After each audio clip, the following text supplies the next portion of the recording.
본 방송에서 제공하는 투자 정보는 투자 판단에 대한 조언입니다. 방송에서 제공하는 주식의 가치, 가격 상승 및 하락에 대해서는 방송사에서 보장하지 않습니다.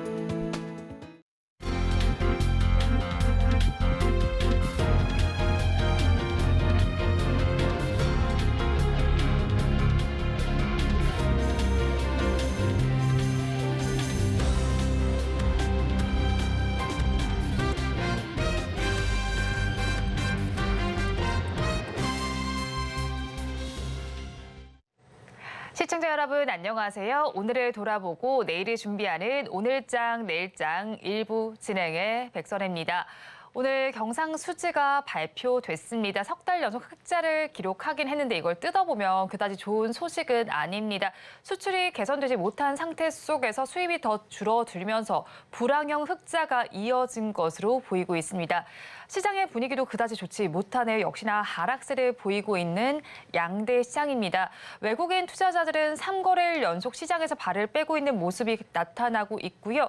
기관은 그래도 소폭이지만 매수로 돌아선 모습이 관찰되고 있습니다. 우리 시장 쉽지가 않습니다. 또 주말 사이에는 G20 정상회의가 개최가 되는 만큼 이 자리를 통해서 어떤 이슈들이 나올지도 한번 체크를 해보시기 바랍니다. 본 방송에서 제공해드리는 정보는 투자 판단에 대한 조언일 뿐 해당 주식의 가치와 수익률을 보장하지는 않습니다. 아울러 서울경제TV와 서울경제신문은 당사의 브랜드입니다. 최근 당사를 사칭하는 피해 사례가 늘어나는 만큼 각별히 주의해 주시기 바랍니다. 또 저희 방송 유튜브를 통해서도 보실 수 있습니다. 유튜브 검색창에 서울경제TV라고 검색하시면 저희 방송과 함께 하실 수 있으니까요. 실시간 채팅도 많이 참여해 주시기 바랍니다. 9월 8일 금요일입니다. 오늘장 내일장 1부는 이 시각 보도본부로 시작하겠습니다. 앞서서 살펴보셨던 헤드라인 중에서 세 가지를 골라서 심층적으로 다뤄보겠습니다. 오늘은 보도국의 김미현 기자와 함께합니다. 어서 오세요. 안녕하세요. 네, 먼저 첫 소식부터 살펴보도록 하겠습니다. 경상수지는 우리나라의 경제 체력을 한눈에 알아볼 수 있는 매우 중요한 자료 중 하나입니다. 오늘 한국은행이 7월 경상수지를 발표했습니다. 8월까지 두 달 연속 흑자였고 이번까지도 흑자를 기록했는데 어떻게 분석이 되고 있나요? 네, 우선 수치부터 말씀드리면요. 한국은행에 따르면 올해 7월 경상수지는 35억 8천만 달러, 약 4조 7,800원 흑자로 집계됐습니다. 석 달 연속 흑자를 이어갔지만 흑자 폭은 전달보다 20억 달러 넘게 줄었습니다. 항목별로 보면 경상수지에서 가장 큰 비중을 차지하는 상품 수지가 4월 이후 넉 달 연속 흑자 행진을 이어갔습니다. 다만 수출 회복보다는 에너지 가격 하락으로 인해 수입액이 줄어든 영향이 컸습니다. 네, 불황형 흑자라는 말인데 그러면 수입이 또 얼마나 감소한 건가요? 네, 우선 수출은 504억 3천만 달러로 지난해 같은 달보다 15% 넘게 줄었습니다. 앞서 작년 9월 수출이 23개월 만에 감소한 뒤 11개월 연속 뒷걸음질 친 겁니다. 항목별로는 석유 제품이 42%, 반도체가 34% 감소하며 부진했습니다. 지역별로는 중국과 동남아를 중심으로 대부분 지역으로의 수출이 감소했는데요. 다만 승용차 수출액은 1년 전보다 15.7% 증가했습니다. 수입도 461억 5천만 달러를 기록하며 지난해 대비 22.7% 감소했습니다. 특히 원자재와 자본재 수입이 지난해 같은 달보다 각각 35.7%, 12.5% 줄었습니다. 즉 자동차를 제외한 수출은 여전히 부진해서 11개월 연속 감소세가 이어진 데다 석유류 하락으로 수입액이 크게 줄어서 돈을 많이 벌었다기보다는 쓰는 돈이 준 영향이 크다고 분석할 수 있습니다. 한편 서비스 수지는 여행 등을 중심으로 25억 3천만 달러 적자를 기록했고요. 다만 적자 폭은 6월보다는 소폭 축소됐습니다.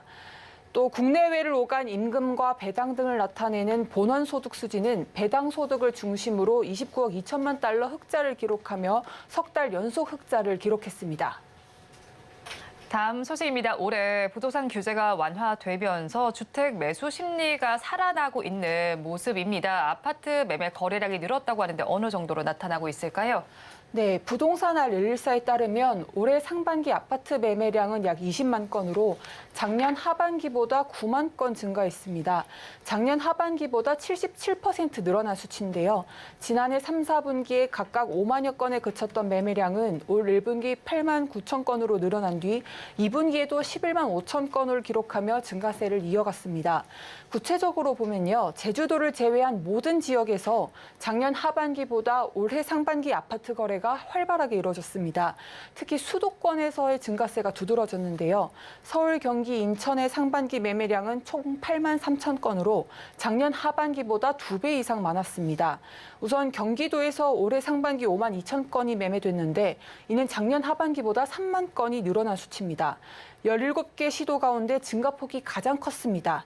서울과 인천에서는 각각 17,000건, 13,000건이 거래됐습니다. 다만 수도권에 비해서는 비수도권은 거래량 증가폭이 비교적 크지 않은 모습이었는데요. 세종에서는 작년 하반기보다 1,900건 늘어나는 데 그쳤고 강원도에선 1,600건 증가했습니다. 이 같은 지역에 따른 양극화는 지난해 시작된 시장 침체 여파가 아직 이어지는 영향으로 분석됩니다. 올해 들어 시장이 눈에 띄게 회복세를 보이곤 있지만 아직 수요자의 불안 심리는 남아있고 비교적 안전하다고 판단되는 수도권을 위주로 움직임이 살아나는 것으로 풀이됩니다. 마지막 소식은 금융권 소식 짚어보도록 하겠습니다. 우리나라의 최대 규모 금융그룹이라고 볼 수 있겠죠. KB금융그룹의 윤종규 회장의 뒤를 이을 수장 선임 작업이 한창입니다. 지금 뒤를 이을 후보자들이 나오고 있는데 최종 후보자가 선출이 됐다고요? 네, 오늘 기재 결정될 예정인데요. 네. KB금융지주 회장추천위원회 회추위는 오늘 그룹의 차기 회장 후보 1명을 결정합니다. 회추위는 지난달 3명으로 압축한 후보자들을 상대로 개인 심층 면접을 진행한 뒤에 면접이 모두 끝나면 곧바로 투표를 실시해서 최종 후보자 1명을 결정합니다. 후보자는 내부 인사인 허윈 부회장, 양종희 부회장, 외부 인사로는 김병호 베트남 호치민시 개발은행 회장이 있습니다. 허인 부회장은 2017년부터 5년간 국민은행장을 역임했는데 당시 디지털 부문 경쟁력 강화로 리딩뱅크를 탈환했다는 평가를 받습니다. 양종희 부회장은 지난 2015년 KB손해보험 인수를 주도하면서 그룹의 비은행 부문을 강화했습니다. 2016년부터 2020년까지 5년간 KB손해보험을 이끌면서 이 회사를 핵심 계열사로 성장시켰다는 평가를 받습니다. 외부 인사인 김병호 베트남 은행 회장은 하나은행장과 하나금융그룹 부사장을 역임했는데요. 뛰어난 글로벌 경영 감각을 바탕으로 국내외 굵직한 인수합병 등을 성공시켰다는 경험이 있습니다. 네, 세 후보 모두 쟁쟁한 이력을 가지고 있는 것 같은데 그럼 어떤 후보가 가장 유력할까요? 네, 일단 금융권에서는 KB금융지주 내부 인사인 허인 부회장과 양종희 부회장을 가장 유력하다고 보고 있습니다. 그래서 이들 간 2파전으로 보는 관측이 우세한데요. KB금융은 윤종규 회장 체제에서 지난 2020년 부회장직을 신설하면서 경영 승계를 준비해 왔습니다. 현 정부 들어서 금융당국도 이런 점을 높이 평가했기 때문에 이변이 없다면 내부 인사가 윤 회장의 바통을 이어받을 거란 전망이 우세합니다. 다만 이 2명의 내부 후보를 두고서는 회추위가 막판까지 의견 조율에 고심할 것으로 보입니다. 왜냐하면 두 후보 모두 강점이 뚜렷하게 다르기 때문인데요. 허인 부회장은 KB국민은행장을 역임한 만큼 유력 후보로 꼽혀오고 있고 양종희 부회장은 전략통으로 불릴 정도로 이 KB금융 내부에서의 입지가 탄탄한 것으로 알려졌습니다. 오늘 확정된 최종 후보자는 다음 주 회추위와 이사회의 추천을 통과하면 오는 11월 주주총회를 통해서 회장직에 오르게 됩니다. 네, 오늘 이 시각 보도본부에서는 경상수지부터 KB금융의 회장 선출 소식까지 전해드렸습니다. 보도국 김미현 기자와 함께했습니다. 오늘 말씀 고맙습니다. 고맙습니다. 계속해서 시황센터 연결해 보겠습니다. 이 시각 시장 상황은 최유정 캐스터가 전해드립니다. 시황센터 최유정입니다. 간밤 미국에서는 애플을 비롯한 기술주들이 크게 낙폭을 보였는데요. 추가 긴축 우려가 커지면서 시장은 부진한 모습이었습니다. 우리 시장은 오늘도 보합권에서 출발을 했는데요. 외국인들의 강한 팔자 기조에 코스피는 낙폭을 키워가는 모습이고요. 코스닥은 약보합권에서 움직이고 있는 모습입니다. 그렇다면 보다 자세한 지수 상황 지금 바로 살펴보도록 하겠습니다. 먼저 코스피입니다. 코스피 오늘 전기전자, 기계 업종에서 약세를 보이는 가운데 가운데 4거래일 연속 파란불 켜내는 모습입니다. 코스피 오늘 2,533선에서 시작해 2,550선까지 오르면서 상승 반전을 시도했는데요. 하지만 곧바로 하락 전환하면서 현재는 0.7% 하락한 2,530선에서 움직이고 있는 모습입니다. 이어서 수급도 살펴보도록 하겠습니다. 오늘 개인 강한 매수세 보이고 있는데요. 2,853억 원 사들이고 있는 모습입니다. 기관은 매수와 매도를 왔다 갔다 하면서 현재 포지션을 바꾸고 있는 모습입니다. 외국인은 3,052억 원 팔아내고 있는 모습입니다. 이어서 코스닥도 살펴보도록 하겠습니다. 코스닥 이번 주 흐름을 살펴보면요. 9월 5일 화요일을 제외하고는 모두 파란불 켜낸 모습입니다. 코스닥 오늘 종이 목재 업종에서 약세를 보인 가운데 908선에서 시작해 등락을 보이다 현재는 0.17% 하락한 904선에서 움직이고 있는 모습입니다. 코스닥도 수급 살펴보도록 하겠습니다. 코스닥 오늘 개인과 기관 동반 매수세 보이고 있는데요. 기관은 7거래일 만에 매수세로 전환한 모습입니다. 406억 원 사들이고 있고요. 개인은 800억 원 넘게 사들이고 있는 모습입니다. 외국인은 오늘 IT, 금융업 쪽에서 강한 매도 흐름 이어나가고 있는데요. 992억 원 덜어내는 모습입니다. 이어서 오늘의 특징 섹터 살펴보도록 하겠습니다. 전 세계적으로 비만 치료, 당뇨 치료에 관심이 뜨거운 가운데 비만 치료제 위고비가 비만 치료뿐만 아니라 술, 담배, 마약 등을 억제하는 데 효과가 있는 것으로 알려지면서 비만 치료제 관련해서 강한 돌풍을 일으키고 있습니다. 국내 비만 치료제 관련주도 강한 상승 탄력 이어가고 있는데요. 먼저 관련주 살펴보도록 하겠습니다. 먼저 인벤티지랩 먹는 위고비 약을 내년에 개발한다고 알려지면서 오늘 장 초반 상한가를 기록했는데요. 52주 신고가를 경신하기도 했습니다. 현재는 일부 상승폭을 줄여나가면서 13%대 상승세 보이고 있습니다. 이어서 펩트론 오늘 42,150원까지 올라가기도 했는데요. 역시나 상승폭을 일부 줄여나가면서 현재는 39,200원에 거래가 되고 있는 모습입니다. 이어서 다음 특징 섹터도 살펴보도록 하겠습니다. 미국의 애플 아이폰 규제 움직임에 따라 필라델피아 반도체 지수가 급락하는 모습이었는데요. 우리나라 반도체 관련주도 이를 피해가지 못하는 모습입니다. 오늘 반도체 관련주 일제히 파란불 켜내는 모습입니다. 먼저 SK하이닉스. 화웨이 스마트폰에서 SK하이닉스 반도체가 나왔다는 소식에 오늘 SK하이닉스 4%대 하락세 보이고 있습니다. 이어서 동아기업도 오늘은 낙폭을 조금 줄였는데요. 현재는 2.67%대 하락세 보이고 있습니다. 이상 오늘장 시황 살펴봤습니다. 남은 오후장도 저희와 함께 하시면서 현명한 투자 전략 세워가시기 바라겠습니다. 이상 시황센터 최유정이었습니다.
시시각각 변하는 시장의 이슈와 주가의 변동성에 투자 전략을 업데이트해보는 시간입니다. 오늘은 헤르메스 스탁 하창환 본부장과 함께합니다. 어서 오세요. 네, 안녕하세요. 본부장님과 이야기 나눠볼 뉴스 화면을 통해서 살펴보겠습니다.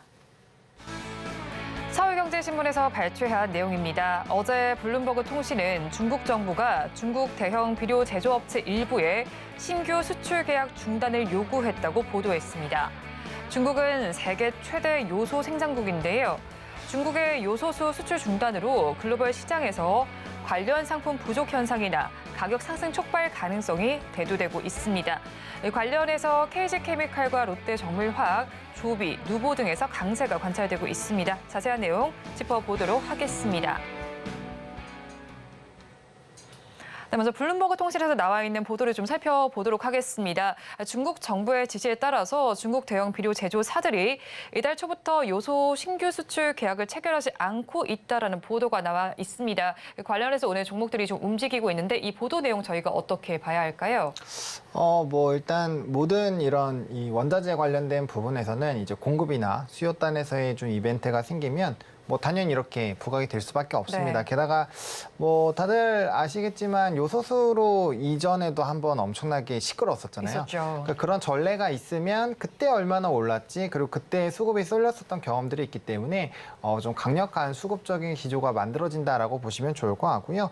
일단은 중국 내 요소 가격도 좀 상승을 해오고 있었거든요. 아무래도 이건 좀 이따 좀 설명을 드리겠지만 좀 대외적인 이슈가 있어서 거기에 따른 이제 공급단에서의 좀 문제가 생겼고, 그래서 요소 가격도 올라가고 있는 상황에서 이제 일부 기업들에게 이렇게 재고 관리를 하라고 얘기를 한 것이 결과적으로 이제 정부가 전반적인 기업들에게 다 이제 수출 제한해라 이렇게 얘기를 할 수가 있으니까 네. 공급망적인 부분에서의 좀 문제가 대두가 됐다라고 보시면 좋을 것 같고, 또 이제 중국 쪽에서 최대 요소 생산 기업 중에 하나죠. 중농그룹 같은 경우가 또 이제 유통량이 많이 줄어들다 보니까 자체적으로 또 수출에 대한 비중을 줄여오는 또 이런 부분들도 있었거든요. 이게 사실상 자발적으로 했는지 네. 아니면 이제 또 은근슬쩍 압박이 있었는지 그거는 나중에 되면 다 알게 되겠지만 어쨌든 이러한 기조들이 나오고 있어서 좀 비료 관련된 쪽이 먼저 좀 이벤트가 됐고요.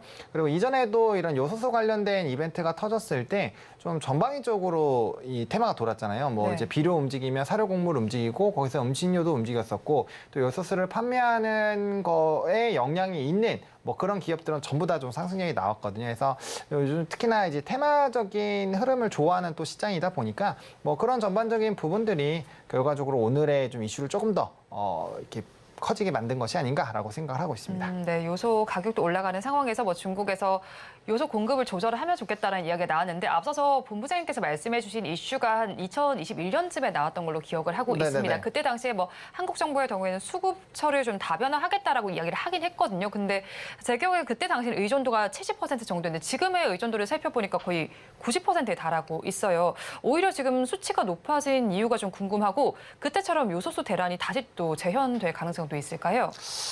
일단은 앞서 말씀드린 것처럼 이제 중국 정부의 명확한 이 발표가 나오진 않았거든요. 그러니까 그거에 따라서 당연히 이제 이슈가 더 확장이 될 수도 있고 네. 줄어들 수도 있는데 일단 화면에서 보시는 것처럼 89.3% 그리고 다른 나라들이 보시면 카타르가 그나마 6.1이고 베트남이 0.2인데 이게 인도 쪽 부분이 작년까지만 해도 7%대까지 좀 이 점유율이 높았다가 이게 네. 올해 상반기에는 0%까지 떨어졌거든요. 다들 아시겠지만 중국 제품이 많이 사용되는 이유는 결국에 가격이죠. 네. 가격적인 부분이 워낙 대량적으로 나오니까 거기에 따른 이제 가격적인 경쟁력이 강하고 그러다 보니까 자연스럽게 수요도는 높아질 수밖에 없는 상황이죠. 왜냐하면 이렇게 뭔가 공급망 이슈가 발생을 하게 된다면 이게 좀 발목을 잡는 이슈겠지만 사실상 공급망에 대한 이슈가 전혀 없었던 그런 상황에서는 당연히 가격을 싼 걸 선택을 할 수밖에 없잖아요. 네. 그러니까 이제 중국발 비중이 다시 높아졌다라고 보시면 좋을 것 같고 말씀 주신 것처럼 이제 21년대가 이제 70%대였고요. 네. 이게 이제 경각심이 있었으니까 그때 이제 다음 해까지는 66%대까지 빠졌거든요.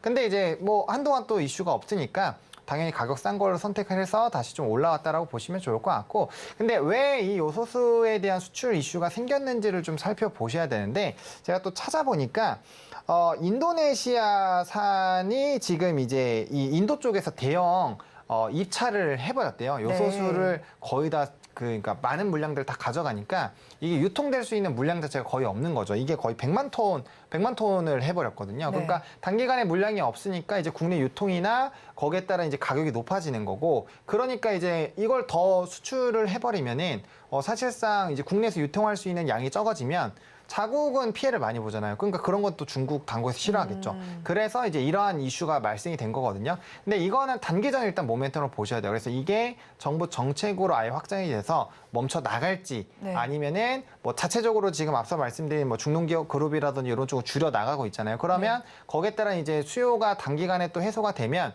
거기에 따라서 또 이제 공급망 이슈가 안 생길 수가 있거든요. 그러면 오히려 이런 상황으로 넘어가게 되면 좀 오늘 급등 나왔었던 종목군을 굉장히 또 빠르게 차익이 나올 수 있기 네. 때문에 이 이슈가 확장이 되느냐 축소이 되느냐에 따라서 사실상 좀 주가의 탄력도는 상당히 좀 달라질 수 있겠다라고 보시면 좋을 것 같습니다. 네, 요소수 이슈와 관련해서 확장이 될지 축소가 될지 한번 계속해서 저희가 좀 따라가 봐야겠네요. 그렇다면 KG케미칼의 경우에 지금 좀 엮이고 있는 종목 중에 하나인데 지금도 뭐 급등세를 보이고 있다라고 봐야겠어요. 뭐 윗꼬리, 아랫꼬리 모두 달렸지만 23%면 굉장히 급등 양상이고 전거래일에 뭐 시간의 거래에서도 좋은 모습을 보여줬습니다.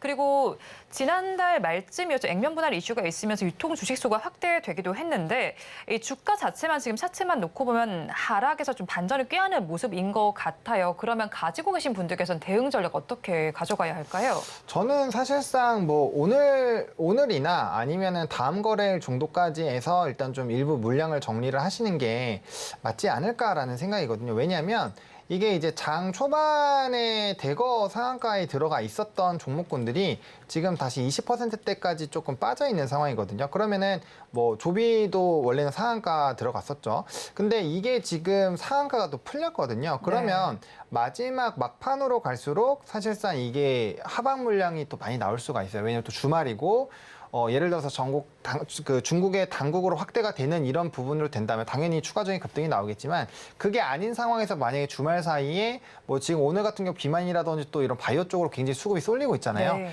그런 이벤트가 또 터져 나오게 되면 그쪽으로 수급이 쏠리면 이쪽이 묻힐 수도 있다라는 거죠. 이 주말이라는 이벤트가 있기 때문에 그래서 지금 상황에서는 조금은 보수적으로 보시는 게 맞지 않을까라고 보고 있고요.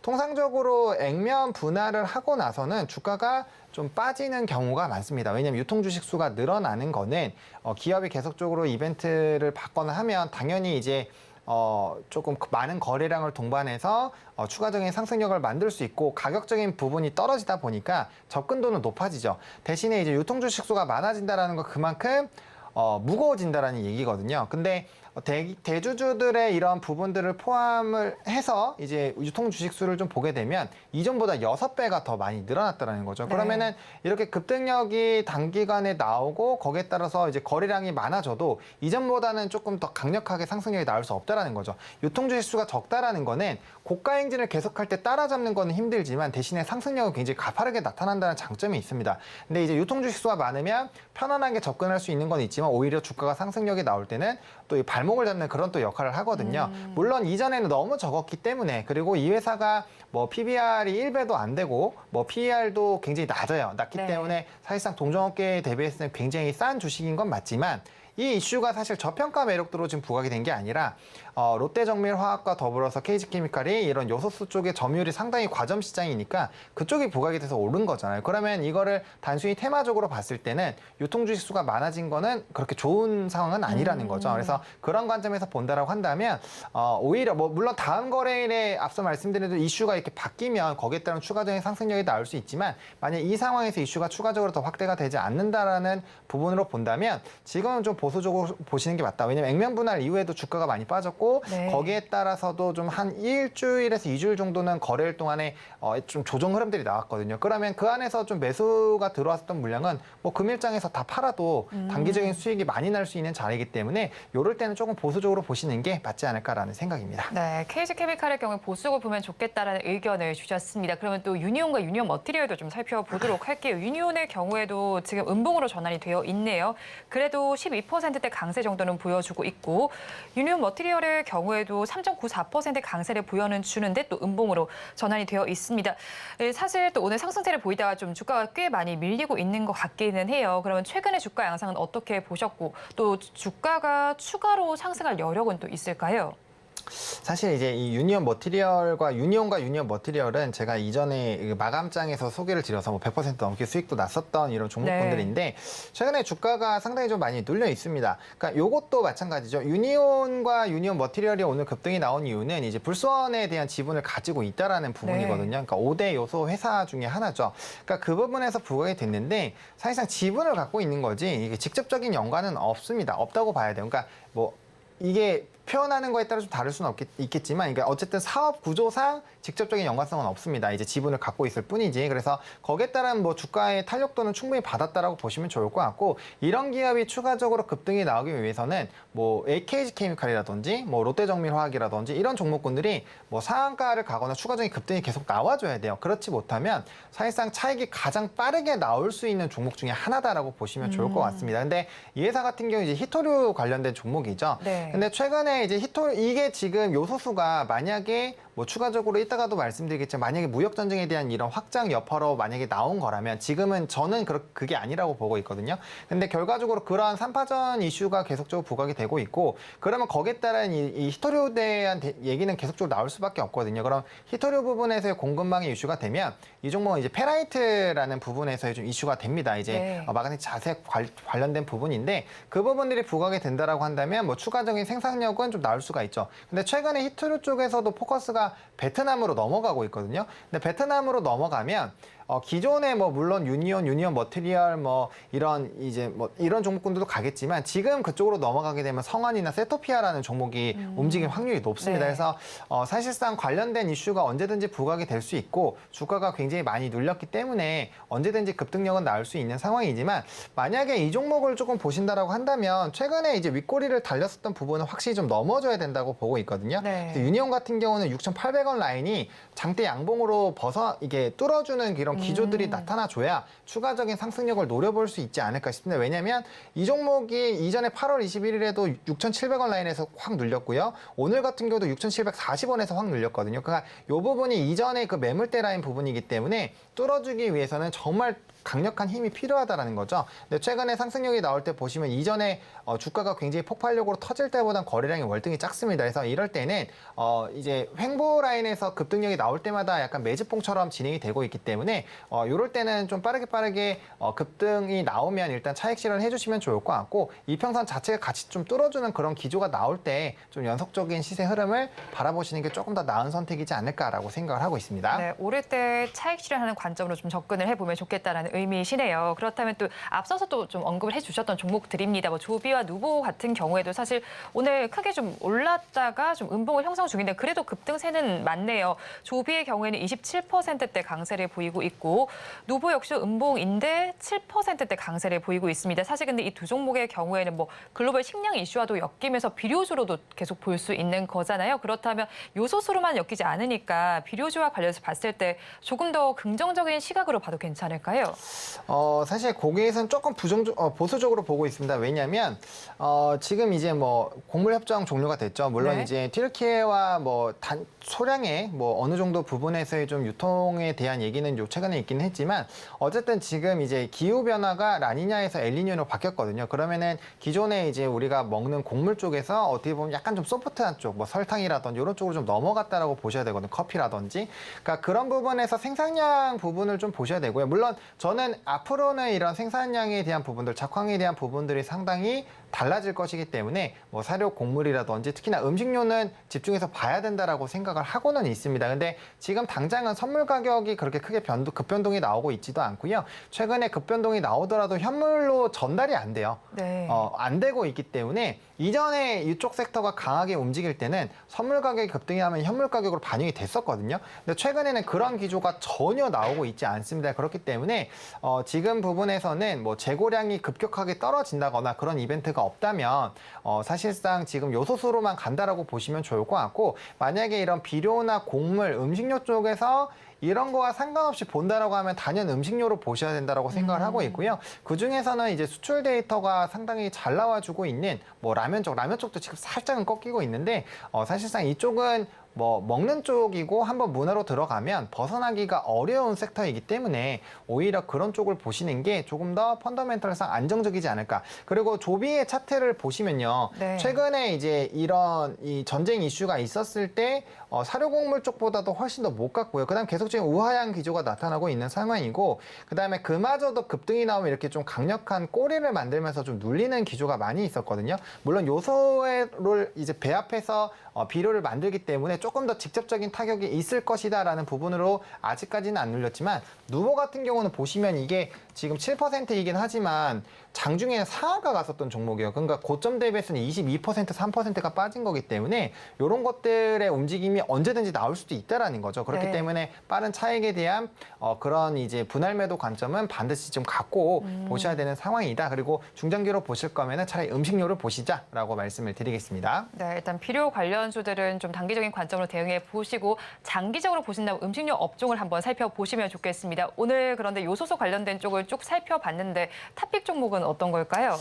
일단 롯데 정밀화학으로 좀 선정을 했습니다. 일단 뭐 KG케미칼은 거의 뭐 상한가 부근까지 움직였는데 롯데 정밀화학은 지금 6%대로 움직이고 있거든요. 그리고 장중에 15%를 좀 넘지 못했다라는 점. 근데 이제 최근에 롯데 정밀화학을 그냥 요소수를 빼고 놓고 보더라도 사실상 좀 장기적으로 갔을 때는 좀 긍정적인 리포트 내용이 상당히 많습니다. 그래서 펀더멘털 상으로도 주가가 충분히 좀 업황 대비 많이 눌려 있는 상황이고, 오히려 일부 품목에서는 좀 선방을 해주고 있는 내용이 있거든요. 그래서 그런 부분에서 본다면 충분히 좀 바닥간에서 모아가시기에는 좀 나쁘지 않겠다라는 좀 생각이 좀 들고 있는 상황이고요.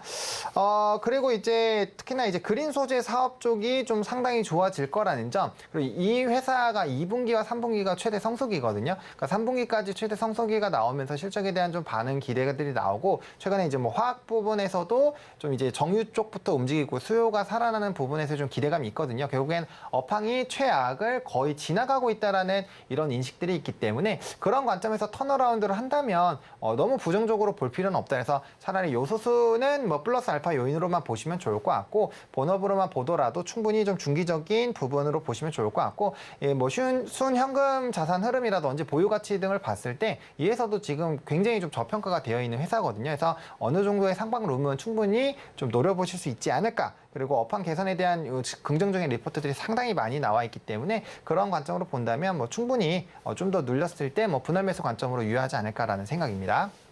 네, 탑픽 종목으로 롯데 정밀화학 짚어주셨고요. 가격 전략은 이어지는 화면을 통해서 살펴보시기 바랍니다. 지금까지 헤르메스 스탁 하창한 본부장과 함께했습니다. 오늘 말씀 고맙습니다. 네, 감사합니다.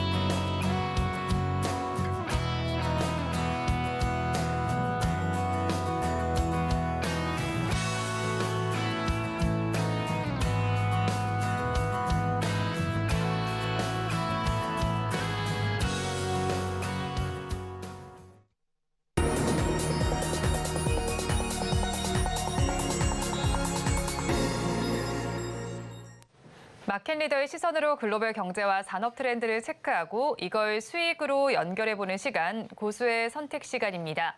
오늘은 정치와 경제를 아우르는 한치호 평론가와 함께합니다. 어서 오세요. 네, 안녕하십니까. 평론가님과 이야기 나눠볼 주제 화면을 통해서 살펴보겠습니다. 오늘의 주제입니다. 9월 시장은 사실 좀 지지부진한 장세가 펼쳐지고 있는데 이런 상황 속에서 부담 요소들이 있습니다. 유가와 달러라는 요소들이 있습니다. 그렇다면 업종별로 전략은 어떻게 짜면 좋을지 자세한 내용 짚어보도록 하겠습니다. 시장에는 사실 상승할 만한 원동력이 없다라고 봐야 될 것 같습니다. 박스권에 갇혀 있는 우리 증시인데요. 그런 상황 속에서도 고유가 또 강달러 현상까지 나타나고 있습니다. 그래도 오늘은 그래도 유가가 좀 진정세를 보이는 것 같습니다. 하지만 사실 또 이제 유가가 더 상승할 가능성도 있는 것 같아요. 그렇다면 최근에 유가 양상은 어떻게 보셨는지 궁금하고 상승할 가능성은 또 어떻게 진단을 하실까요? 네, 많은 분들이 이제 유가가 지금 상당히 높다, 네. 상승돼 있다고 생각하는데 사실은 우리가 그 120달러까지 간 적도 있습니다. 이게 언제 얘기냐면 2022년 초에 전쟁 개전 후에 바로 유가 네. 많이 올랐죠. 그래서 120달러 가까이도 갔었고 그 전에도 그렇게 갔던 적이 있었긴 한데 우리가 잘 버텼거든요. 근데 이번 이제 유가가 그동안에 한참 많이 떨어졌다가 다시 이제 올라가는 원인이 사우디가 하고 러시아 원유 감산하겠다.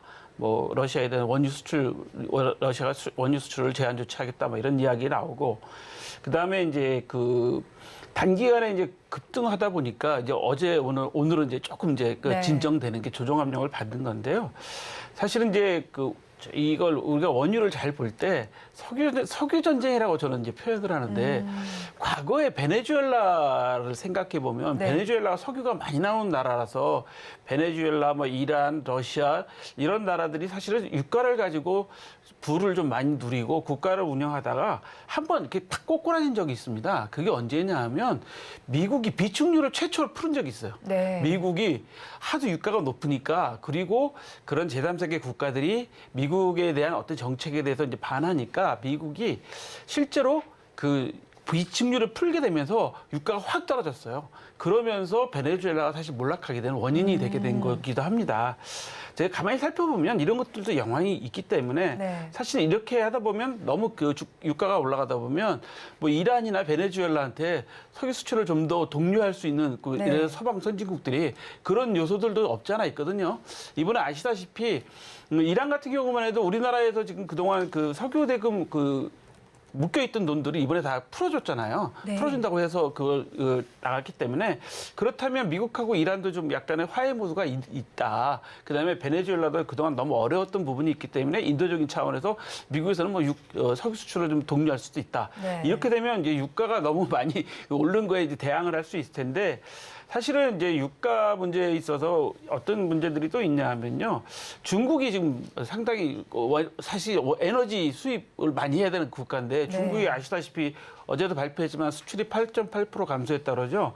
그러다 보니까 원유 수입도 지금 전년 동기 대비해서 한 30% 정도 덜 했다 그래요. 그러니까 중국이 에너지를 덜 쓰게 되다 보니까 유가 수요도 좀 줄게 되고 거기다가 이제 미국 내 원유 재고량이 뭐 감소했다. 4주째 감소하다. 그러니까 유가가 올라야 되는 거 아닌가라는 네. 반응을 보이긴 했지만 결국은 지금 현재 상태로서는 더 급등하지는 않을 것 같다. 그래서 골드만삭스가 뭐 내년 연말에 브렌트유를 107달러 정도로 예상했다고 하는데 네. 그렇다 그러면 우리가 그 전쟁 발발 초기에 120달러까지도 가고 원유 위기 상황에 120달러까지 갔던 적도 있기 때문에 네. 아직은 그렇게 뭐 어렵진 않다. 거기까지만 좀 생각하셔야 될 것 같습니다. 그래서 유가를 보실 때 꼭 보셔야 될 게 유가는 그냥 단순하게 어떤 그 세계 시장의 흐름도 중요하지만 네. 국가 간의 어떤 그 권력 관계 그런 것도 상당히 중요하다고 보셔야 될 것 같습니다. 아, 유가를 볼 때는 이제 국가 간의 권력 관계까지 체크를 좀 해봐야겠네요. 그럼 상승할 만한 변수를 일단 먼저 좀 간단히 체크를 해주시겠어요? 일단은 아까 말씀드린 것처럼 네. 미국이 전략 비축유가 이제 재고량이 감소했다 그러는데 네. 미국은 때에 따라 저 전략 비축유를 아까 말씀드린 것처럼 최초로 풀기도 했었어요. 네. 그렇기 때문에 저는 전략 비축유를 가지고 국가를 조정할 수도 있다. 그다음에 이제 굴착 장비 뭐 수요가 감소했다라고 하는데 저건 어차피 수요가 없으면 감소하는 거니까요. 네. 그다음에 허리케인에 따른 공급 수요 변동은 저것도 이제 허리케인이 계속 있는 게 아니잖아요. 그렇죠. 지나가고 네. 나면 또 이제 다시 복구해야 되고 하기 네. 때문에 그런 문제.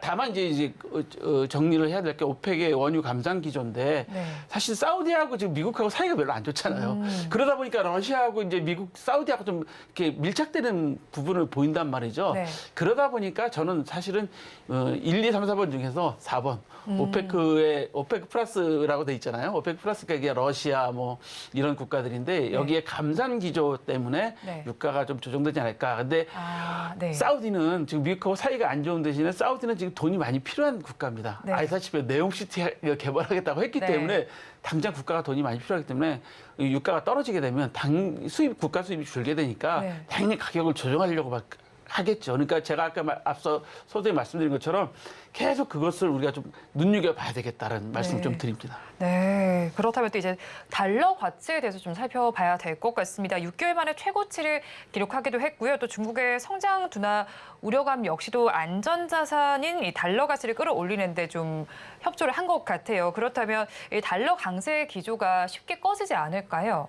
달러 강세는 아마 연말까지 가지 않을까라고 좀 합니다. 로이터 통신에서 뉴스를 살펴보면 로이터 네. 통신에서도 외환 전문가들한테 이렇게 인터뷰를 해보니까 연말까지는 강세로 갈 것 같다. 근데 이유가 뭐냐면 미국의 경제가 좀 잘 되고 있잖아요. 네. 그거와 국채 수익률이 상승하다 보니까 회복 탄력성 유지를 위해서 달러가 강세로 가고 있다. 근데 여기에 이제 중요한 게 뭐냐면 중국하고 전체적인 글로벌 경제들이 성장세가 지금 불안하잖아요. 사실 네. 우리나라도 지금 1.4% 유지하냐 마냐 뭐 이런 것들 불안하고 아까 말씀드린 것처럼 중국도 지금 경제 성장에 문제가 생기고 있다 보니까 허약해진 경제 체질이 돼버리고 그러다 보니까 아마 달러 강세는 그 연말까지는 충분히 유지를 되는 수준으로 돼 있다라고 보이고요. 아마 그 어느 정도 수준에서 지금 달러가 좀 떨어질 것 같으냐면 네. 달러 강세가 수그러들 거냐면 네. 연준에서 금리 인하를 이제 시작한다. 네. 그럴 때 좀 약세를 보이기 시작할 것 같습니다. 네. 그렇다고 그러면 아직 좀 더 시간이 남아있다는 얘기이기 때문에 아마 좀 많은 전문가들이 여기 나오셔서 말씀하셨겠지만 연준이 금리 인하는 아마 올해는 어려울 거다라고 말씀들 많이 하셨을 거예요. 그렇죠. 동결 얘기까지 나오지만 그러니까요. 예. 인하 얘기는 아직인 것 같더라고요. 예, 그렇기 때문에 예. 달러 강세는 내년 상반기, 그러니까 1, 4분기 정도까지는 유지가 되지 않을까라고 조심스럽게 전망해 봅니다. 네, 달러 강세는 내년 상반기 정도까지는 이어질 수도 있겠다라는 말씀을 전해주셨습니다. 그러면 이제 뭐 고유가 또 강달러 현상이 지속된다면 9월 시장이 계속 좀 압박을 받을 것 같아요. 근데 통상적으로 봤을 때도 9월 시장이 뭐 그다지 강하지는 않은 시장인데 이제는 이런 현상까지 나타나면서 폭락설까지도 제기가 되고 있거든요. 이게 현실화 될까요? 아유, 그렇지는 않겠죠. 네. 우리나라가 이렇게 미국하고 현재 금리 차익이 2% 이상 나는데도 네. 불구하고 외국인들이 확 시장을 떠나지는 않았어요. 네. 그 얘기는 뭐냐면 우리나라 기업들이 체질이 좋다는 얘기거든요. 체력이 튼튼하다는 얘기거든요. 그렇게 보면 전통적으로 9월은 원래 어려웠던 달인데 뭐 폭락설은 좀 과도한 측면이 있는데 현실화되기 쉽지 않다라고 좀 네. 전망을 하고요.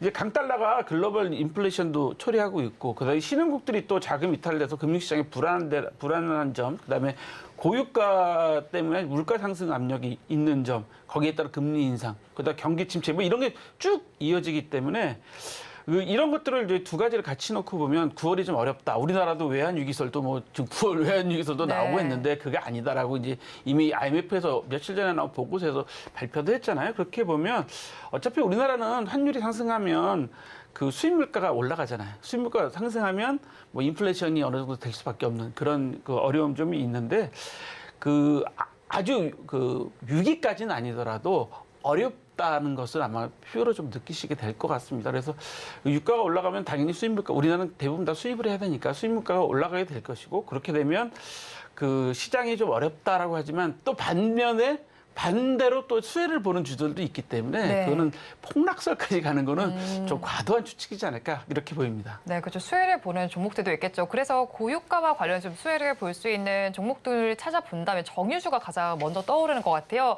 거기에 또 이제 조선주도 사실 좀 수혜를 받을 수 있다고 생각을 해요. 그런데 이 조선주의 경우에 업황 기대감도 있잖아요. 앞으로 더 실적이 기대되는 기대감도 있는 상황에서 그러면 9월장에서 정유주와 조선주가 좀 주도주 역할을 할 수 있을까요? 저는 조선주가 좀 주도주라기보다는 네.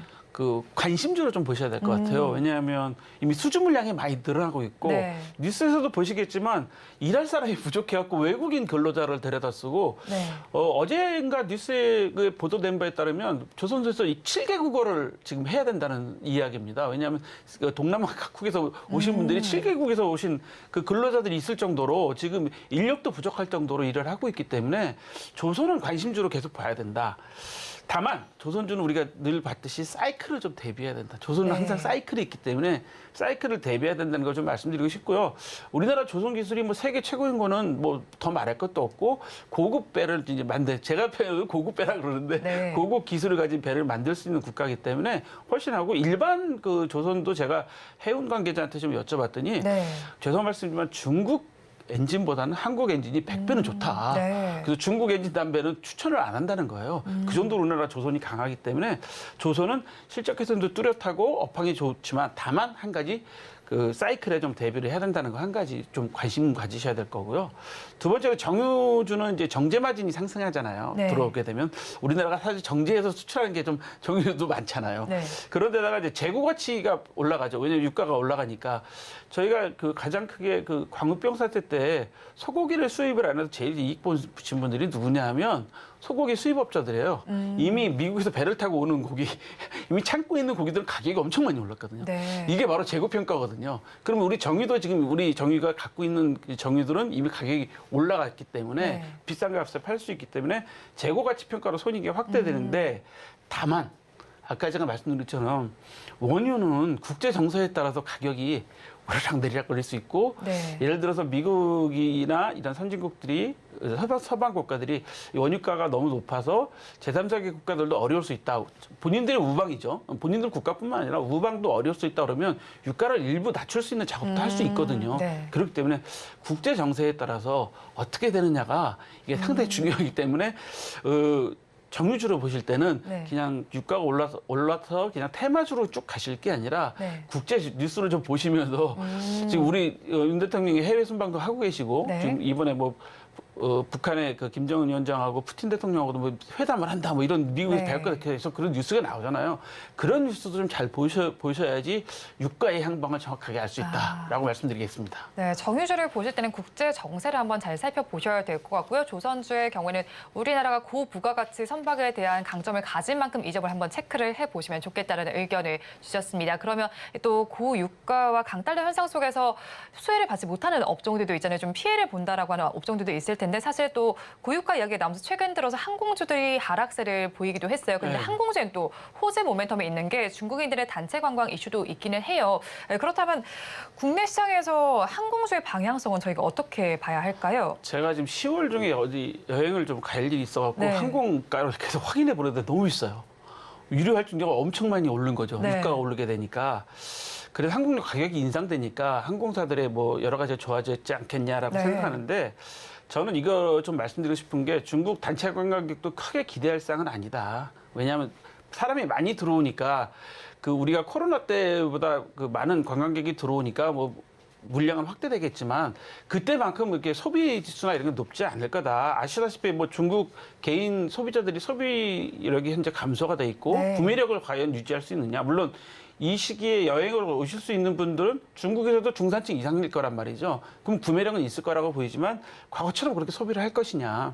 그러니까 소비 패턴도 달라질 것이다라고 좀 보셔야 될 것 같은데요. 저는 개인적으로 조심스럽게 네. 대한항공하고 아시아나 합병 결과에 따라서 항공시장은 앞으로 1년 반 동안에 어마무시하게 바뀔 것 같습니다. 네. 왜냐하면 뭐 많은 분들이 최근에 뉴스 보면 대한항공하고 아시아나하고 합병 물 건너간 거 아니야? 이런 말씀들 하시는데 네.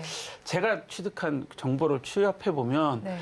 물 건너간 게 아니라 미국이나 EU가 걱정하는 것은 사실 여객 수요보다 네. 화물 가격 때문에 네. 화물 독점 현상 때문에 그 각국의 그 중요한 것들은 다 비행기를 수출하잖아요. 네. 항공화물로 수출합니다. 반도체, 바이오, 의약품 이런 중요한 것들은 대부분 다 그 항공화물로 가기 때문에 그 화물 독점에 따른 가격 인상 요인 때문에 EU도 걱정을 하고 있는 거고 아마 제가 알기로 대한항공이 이후에 9월 말인가 10월 말까지 아마 그 현재 그 보완서를 제출하고 나면 EU가 승인 내주는데 한 6개월 이상 걸린다고 그래요. 그러면 보완 검토하면 내년 한 4, 5월쯤에 EU에서 조건부 승인이 나지 않을까. 근데 네. 미국에서 조건부 승인이 나면 미국이나 일본인데 사실 일본은 거의 우리나라의 우호적이기 때문에 거의 승인 내줄 거라고 조심스럽게 전망하고 미국 같은 경우는 지금 만약에 우리나라의 항공산업이 예를 들어서 지금 아시아나항공의 부채가 너무 높잖아요. 그래서 네. 어려워지게 되면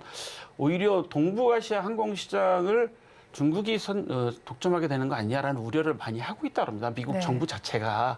그래서 그렇다 그러면 대한항공하고 아시아나항공 승인을 해주면서 오히려 우리나라의 다른 항공사가 그걸 대체하면서 좀 시장을 좀 지키는 그런 면으로 가야 되지 않느냐는 게 제가 알기로는 미국 정부의 입장인 걸로 알고 있어요. 물론 이제 독점 문제는 EU도 그렇고 미국도 그렇고 일본도 그렇고 다 걱정을 하고 있는 부분인데 그거는 이제 우리나라에서 충분히 독점이 아닌 것으로 할 수 있겠다는 보완을 하고 있는데 그렇게 되면 아마 그 길게 보면 한 10년? 네. 좀 짧게 보면 한 5년인데요. 우리나라 항공 시장이 엄청 튼튼해지면서 항공주들이 달라질 거고요. 그다음에 LCC들 재편성이 일어나게 될 거잖아요. LCC들이 어차피 지금 에어부산이나 에어서울은 그 아시아나 소속이고 진에어는 대한항공 소속이기 때문에 이런 LCC 항공들이 재편성이 일어나게 되고 지금 소규모 항공사 중에 뭐 지금 휴항하는 회사도 있습니다. 지금 그런 것까지 다 이제 항공사들이 재편성이 일어나게 되면 아마 항공주가 정말 달라지지 않을까. 그래서 항공주는 내년 상반기까지 좀 잘 보셔야 되겠습니다. 네, 항공주 내년 상반기까지 잘 보시면 좋겠습니다. 지금까지 한치호 정치경제평론가와 함께했습니다. 오늘 말씀 고맙습니다. 오늘장 내일장 일부에서 전해드린 내용 정리해서 보여드리겠습니다. 화면으로 확인해 보시죠. 오늘장 내일장 일부의 핵심입니다. 오늘 요소수와 관련된 테마가 좀 움직이고 있습니다. 중국에서 소식이 나오면서 좀 움직이고 있는데요. 단기적으로 대응할 필요가 있겠다라고 전해주셨습니다. 그중에서 좀 탑픽 종목을 가지고 오셨는데 롯데정밀화학의 경우에는 요소수 말고도 다른 이슈들이 있습니다. 업황과 수익성 개선 효과가 기대되는 만큼 관심을 가져보시면 좋겠습니다. 그리고 마지막으로 9월 시장 전반에 대한 이슈를 전해드렸는데요. 현금 확보 전략이 유효하니까 투자 의견에 참고해 보시기 바랍니다. 본 방송에서 제공해드리는 정보는 투자 판단에 대한 조언일 뿐 해당 주식의 가치와 수익률을 보장하지는 않습니다. 아울러 서울경제TV와 서울경제신문은 당사의 브랜드입니다. 최근 당사를 사칭하는 피해 사례가 늘어나는 만큼 각별히 주의해 주기 바랍니다. 오늘장 내일장 일부에서 준비한 소식은 여기까지입니다. 저희는 잠시 후 2부로 돌아오겠습니다.